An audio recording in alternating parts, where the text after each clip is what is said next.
বাচ্চাদের জন্য নাস্তা বানাচ্ছি, কী বানাবো চিন্তা করতেছি, তাই আলু ভর্তা করে আলু দিয়ে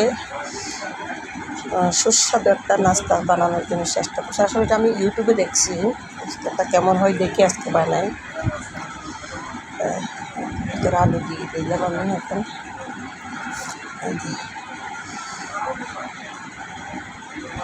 বেলি আমি দুইটা রুটি বেলি নাস্তাটা করতেছি।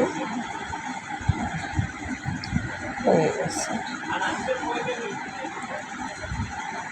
একটা ডিম ফেটে নিছি আমি, সামান্য একটু মরিচের গুঁড়ো দিছি, একটু লবণ দিয়ে।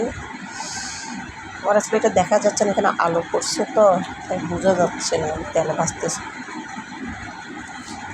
আগের কারণে।